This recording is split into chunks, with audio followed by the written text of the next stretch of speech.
Então, vamos voltar lá. Esse nódulo que eu estava comentando aqui, ó, ele é heterogêneo, né? Então, ele tem uma área aqui, ó, que é mais hiperdensa, tá? E essa outra área dele aqui é isodensa. Não é nem branca nem preta, tá? Então, a gente fala que é isodensa. E aqui, como a gente tem uma areazinha mais clara, hiperdensa, tá?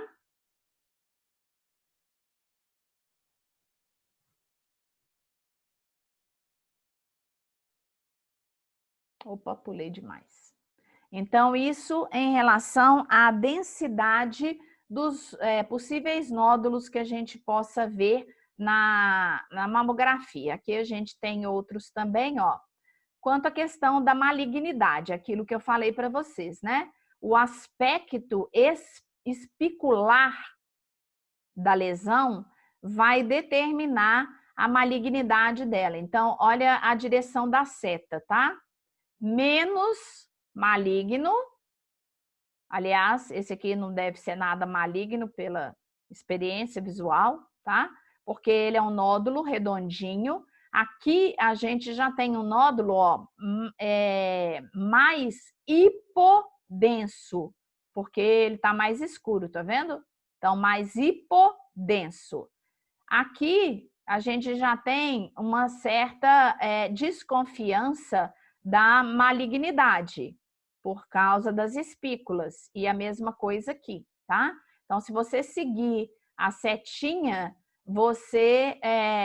isso vai demonstrando que vem do que poderia ser o menos maligno para o mais maligno, ok?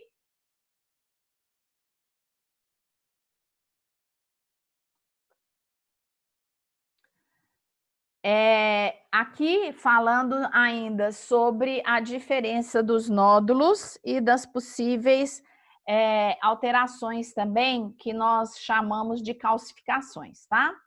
Nessa mama AD aqui, olha, primeiramente nós temos um conjunto de alterações. Temos tanto nódulos como temos calcificações, tá? E aonde está localizada essas setinhas, foi feita uma magnificação e vocês podem ver que parece um céu estrelado, né? Então, isso são microcalcificações. O que pode causar isso?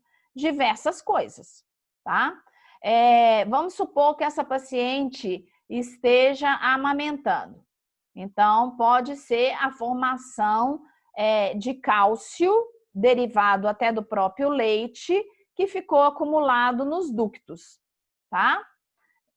Já em outra área dessa mama, que seria mais aqui superiormente, olha, a gente tem a presença de nódulos, pequenos nódulos, ó. Isso quer dizer que a paciente está com algum tipo de neoplasia, malignidade? Não, né? Tá tudo aqui redondinho, tá tudo aqui bonitinho. Talvez fosse o caso do médico, talvez, né? Eu não sou médica, não posso falar, mas talvez fosse o caso do médico fazer aqui nessa região uma punção, orientar, né, a realização de uma punção para verificação desse conteúdo. E o que a gente faz com a microcalcificação? A princípio, nada, tá? A princípio não se faz nada, vai ficar desse jeito mesmo e vai ter uma observação numa próxima mamografia. Aumentou? Não aumentou? Como é que se faz? Como é que pode se tratar isso? Vai depender do acompanhamento que vai se fazer a respeito dessas alterações. Nesse próximo slide, a gente vê outros tipos de calcificações, tá?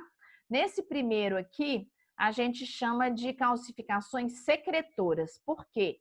Porque as calcificações estão dentro dos ductos de secreção que levam para a região do mamilo, né? Aonde é que sai o leite? No mamilo, tá? Na região tanto do mamilo primário quanto do mamilo secundário. Os mamilos secundários, como a gente já estudou, eles estão localizados em volta da areola, né? A gente tem o mamilo primário e na própria areola a gente tem os mamilos chamados de secundários. Então, essa calcificação aqui, de forma linear, elas são dos ductos, tá? Mas da parede do ducto. Então, ela vai seguindo a parede do ducto, tá?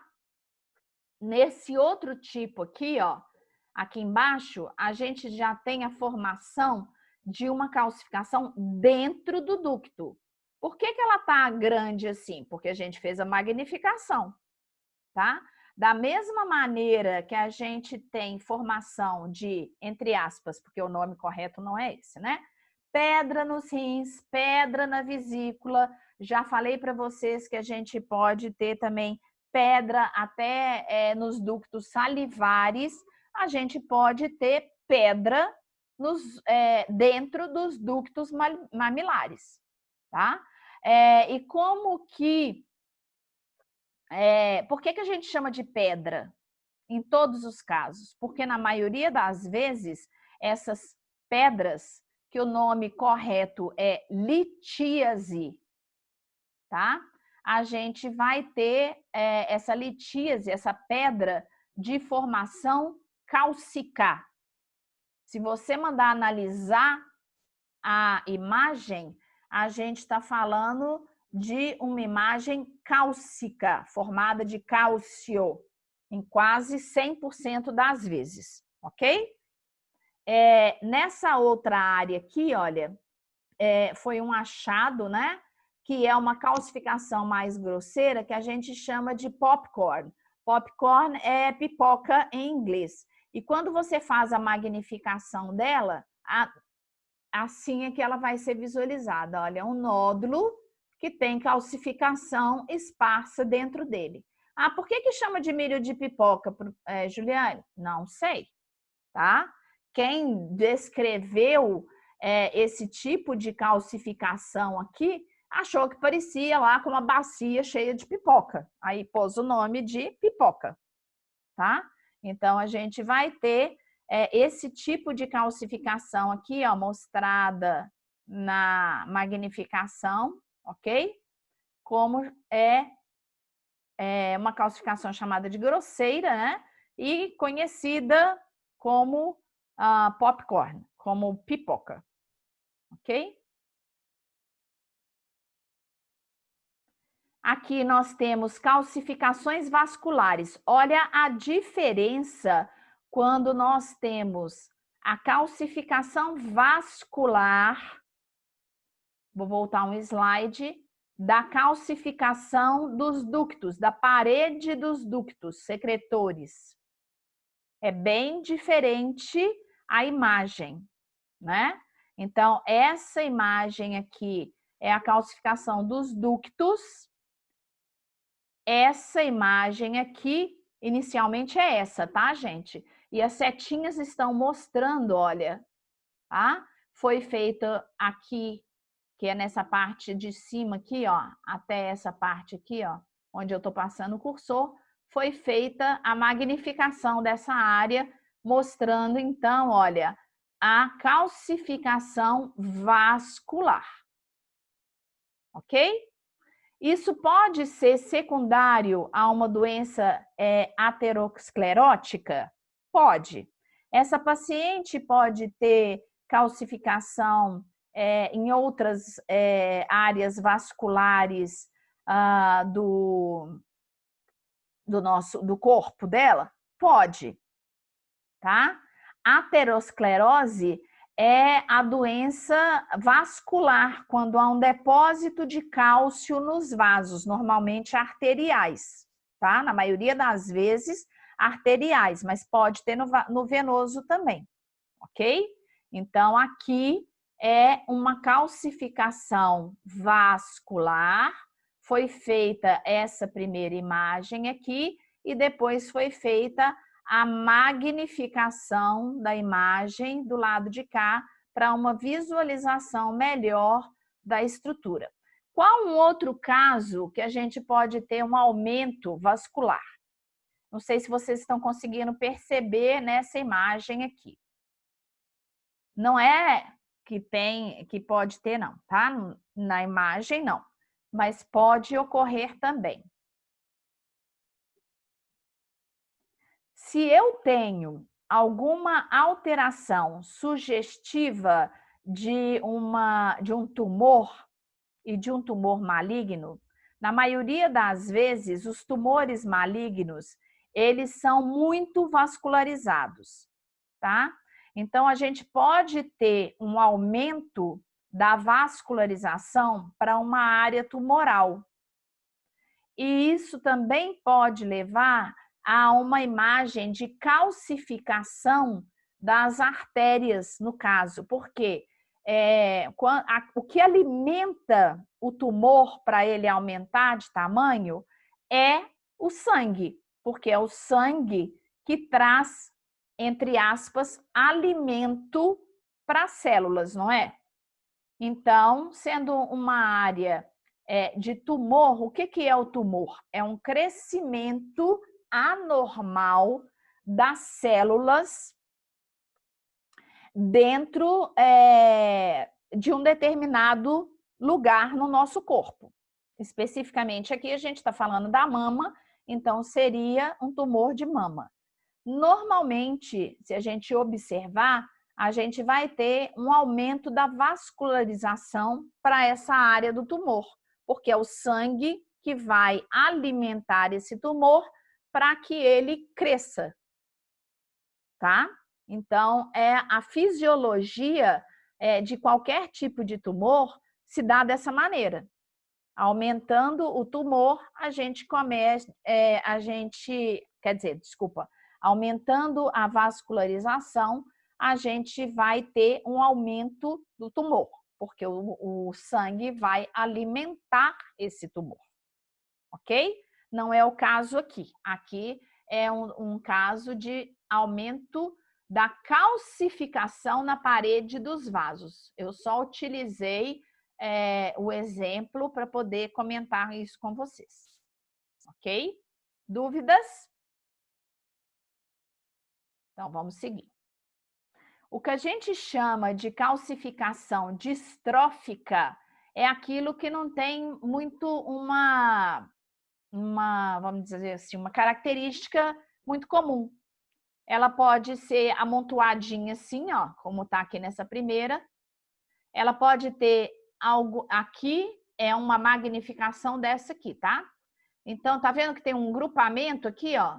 Tem um grupamento aqui de calcificação, tem um grupamento aqui de calcificação, tem um grupamento aqui de calcificação. Aí, fizemos a magnificação só para a gente demonstrar esse grupamento de calcificação e até algumas calcificações isoladas, olha, do lado de cá e do lado de cá. Quando eu tenho esse grupo aqui dessa maneira, eu posso chamar de distróficas, porque ela não tem uma formação muito específica. Quando eu tenho esse tipo de calcificação aqui, ó, a gente chama de amorfa ou indistinta. É só um grupo, ok? Então, a gente tem essa denominação. Heterogêneas ou grosseiras, também, ó. Tá? Isso é só para vocês conhecerem alguns tipos de calcificações que podem aparecer no exame, caso vocês venham trabalhar com mamografia. A calcificação, elas têm algumas diferenças, né? Então, a gente pode ter alta probabilidade de malignidade da calcificação quando ela se apresentar muito fininha e variar de tamanho, e menor do que 0,5 milímetros de espessura. Elas podem ser finas e lineares ou ramificadas. Normalmente, essa aparência segue o ducto e o ducto envolvido pelo câncer, tá? Porque a gente comentou também, em outros momentos, que o primeiro lugar que o tumor de mama costuma aparecer são nos ductos mamários, aqueles que saem das glândulas mamárias em direção ao mamilo. Então, não é nas glândulas, não é no parênquima, não é em outro lugar que não sejam nos ductos mamários. Então, esse é o primeiro lugar aonde a gente nota a presença de lesões malignas, tá? Então, temos aqui, olha, essas são calcificações malignas. E vocês podem ver que elas seguem mais ou menos o trajeto dos ductos. Aqui, a mesma coisa, além da gente ter uma lesão espiculada.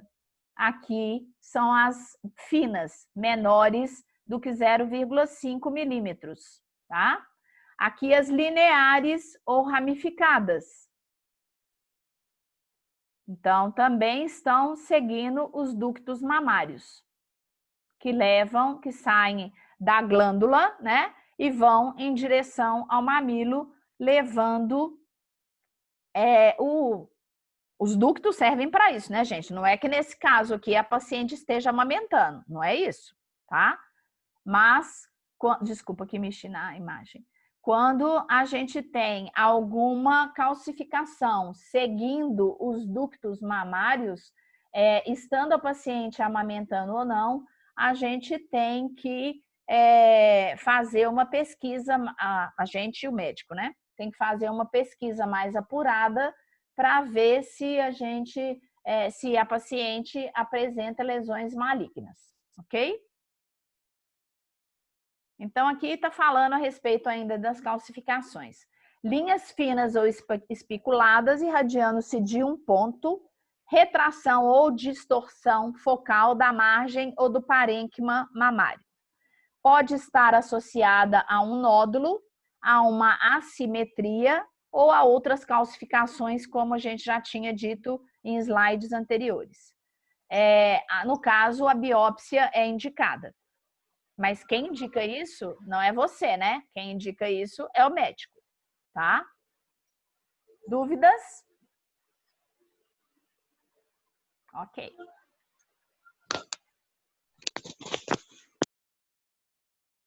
A gente tem também alguns casos especiais, tá?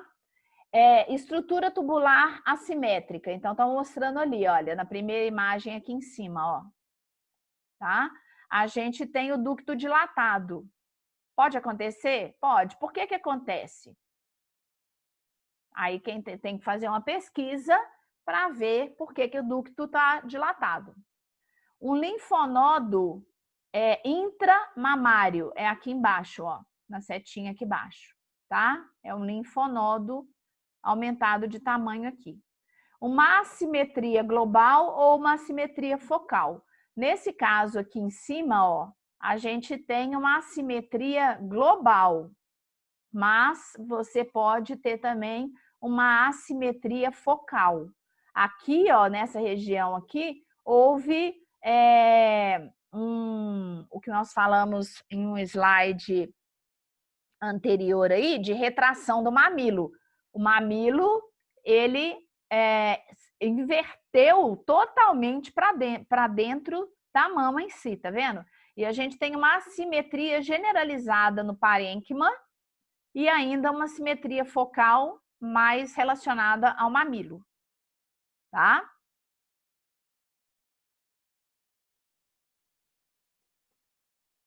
A assimetria focal, ela é caracterizada por esse conceito aqui, ó. É uma área pequena, menor que um quadrante, tem maior densidade mamária, não tem bordas convexas e é rodeado pelo tecido mamário normal.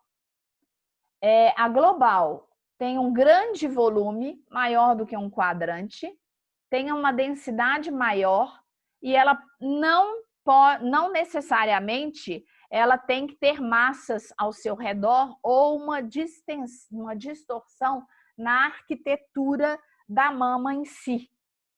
Tá? Essa distorção arquitetural é o nome dado para arquitetura. O que é arquitetura? é aquilo que a gente acha de normal na mama, tá? O que considera de normal na mama. Então, a assimetria pode ser classificada como focal ou como global. Aqui a gente tem outras demonstrações de assimetria, olha. Numa mesma mama, a gente tem aqui pouquinho, né? Bem pouquinho de parênquima mamário, mas é uma substituição gordurosa. Essa é uma incidência crânio-caudal. E aqui a gente tem uma assimetria em relação à mama oposta sobre o parênquima mamário. Isso aqui quer dizer que é um tecido glandular? Vai depender da idade da paciente. Como eu não sei a idade da paciente aqui, eu não posso falar que isso aqui é um tecido glandular. E nem que não é. Como eu não tenho a informação, eu não posso falar para vocês nem que é, nem que não é. Tá? Aqui na média lateral oblíqua, a gente está vendo a mesma coisa, olha. Essa alteração, essa assimetria na mama desse lado em relação à contralateral. Aqui um outro exemplo, ó. Aqui a gente já pode considerar que a gente tem um parênquima glandular, porque a gente está mostrando aqui, ó, nas duas mamas é mais ou menos igual. Mas olha essa área que está mostrando a setinha aqui, olha. Isso é uma assimetria. Isso aqui é uma assimetria causada pelo parênquima glandular? Também não sei, pode ser que sim. Porque aqui, como a gente tem ainda algum tecido glandular, a gente pode relacionar esse tecido glandular aqui àquela fase onde nós temos a idade da mulher variando, né? Ainda é uma mulher como é que se diz, na idade reprodutiva, né? Mas já é um parênquima reduzido. Então, aqui, quando a gente faz a média lateral oblíqua, a gente está vendo essa mesma simetria do lado de cá, ó. Quem vai interpretar essa assimetria diante do que ela pode ser, vai ser o médico. Isso é só para vocês terem conhecimento, caso vocês venham a trabalhar com a mamografia, tá? Outros achados que podem estar associados, eu já tinha falado, né? A retração da pele. Aqui ficou faltando um azinho. Aliás, faltando um né? A retração da pele. Essa retração da pele é quando a pele está muito tensa, tá? Quando ela está muito esticada. Então, a gente fala que tem uma retração da pele. A retração da papila. Papila, o que é papila? A gente falou quando a gente descreveu a anatomia mamária.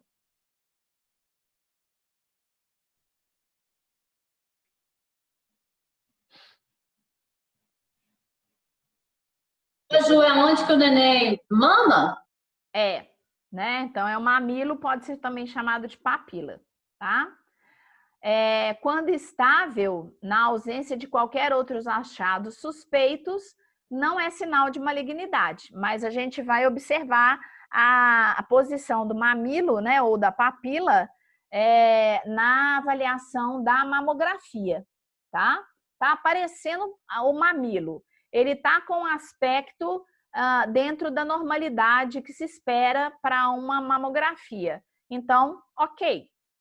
Ou vamos avaliar para ver se existe uma diferenciação tecidual do mamilo ou da papila, tá? E também o espessamento da pele. O espessamento da pele pode ser focal ou difuso e mais ou menos com um espessamento maior do que 2 milímetros de espessura. Esse espessamento é como se fosse, que eu já comentei também com vocês, como se fosse um processo cicatricial. Só que não é uma cicatriz, né, normal. A gente pode assimilar, né? A gente pode fazer um paralelo como se fosse um queloide, tá?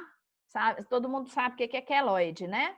É quando tem aquela cicatrização não bonitinha, dá aquele espessamento na área da cicatriz em si, tá?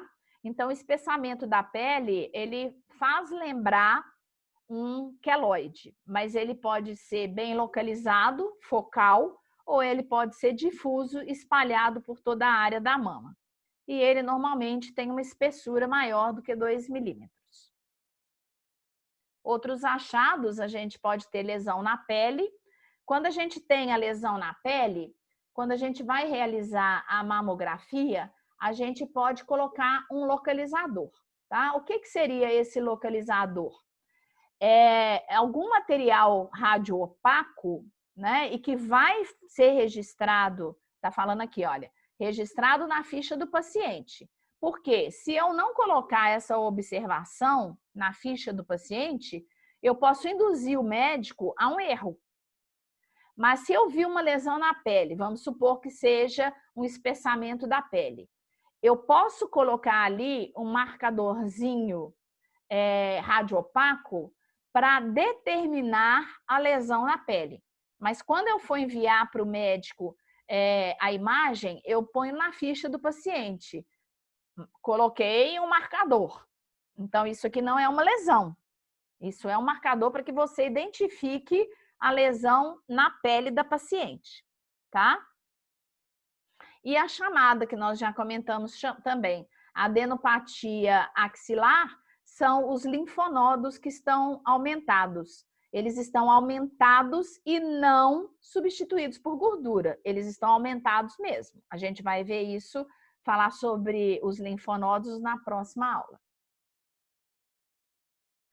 Aí, agora falando mesmo sobre a categoria do Bihardes em si, tá? Antes nós mostramos quais as possíveis alterações mais comuns a gente pode visualizar na mamografia, tá? Agora falando do Bihardes mesmo. Isso quem vai determinar é o médico, não somos nós, tá? Mas nós temos que ter conhecimento, porque a partir do momento que eu recebo uma mamografia da paciente e recebo e dou uma olhada no laudo da mamografia que ela trouxe, aí eu vou ter lá o Bihardes, tá? Então, eu tendo conhecimento desse Bihardes, eu vou poder também já saber o que na mamografia anterior o médico achou, tá? Então, o Bihardes hoje, ele vai até o nível 6. Há pouco tempo, eu falei para vocês que até há pouco tempo atrás, né? Quer dizer, pouco tempo relativo, né? 2003 foi feita a última atualização, aonde foi colocado a ultrassonografia e a ressonância magnética, e também foi aumentado para a categoria 6, tá?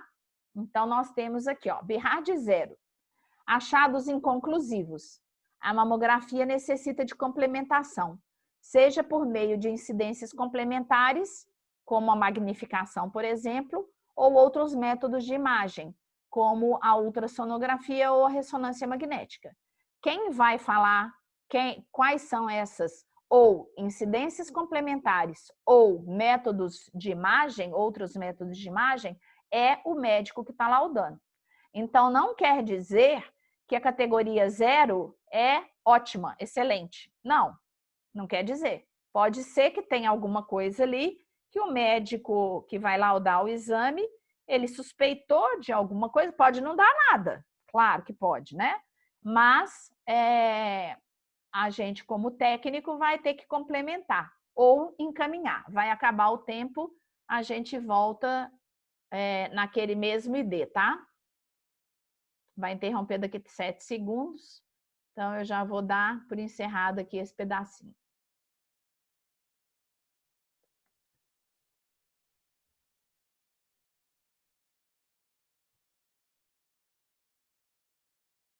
Vou falar aqui mais um pouquinho, né?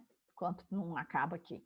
Então, a categoria 0 vai fazer com que o médico que solicitou o exame, ele peça à paciente, caso já não tenha sido feita uma complementação, por exemplo, pela magnificação, o médico que solicitou o exame, ele pode solicitar à paciente que realize uma ultrassonografia ou uma mamografia, tá? Agora vai acabar.